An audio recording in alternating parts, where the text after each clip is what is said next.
PSM Makassar berhasil meraih kemenangan telak 4-0 atas wakil Myanmar Yangon United di babak playoff AFC Cup 2023. Dengan hasil ini, PSM Makassar menjadi wakil Indonesia yang berhasil melaju ke babak putaran final atau fase grup AFC Cup 2023. Pertandingan antara kedua tim ini sendiri berlangsung di Stadion Kapten Iwayan Dipta, Gianyar, Bali, pada Rabu, 23 Agustus 2023.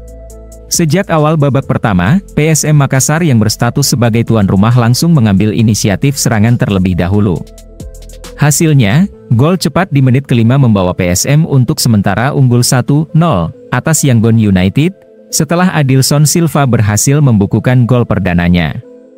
Pada menit ke-31, PSM hampir saja menambah keunggulannya.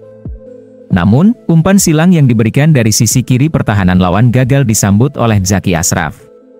PSM Makassar akhirnya berhasil memperlebar keunggulan di menit ke-35, melalui gol yang diciptakan oleh Everton Nascimento, setelah dirinya berhasil lepas dari kawalan pemain lawan.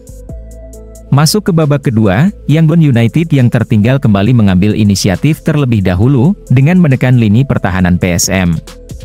Namun, PSM Makassar berhasil menambah keunggulannya menjadi 3-0, setelah Yakob Sayuri berhasil mengelabui penjaga gawang lawan di menit ke-50.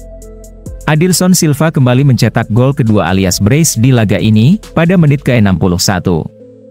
PSM pun unggul jauh 4-0, atas Yangon United.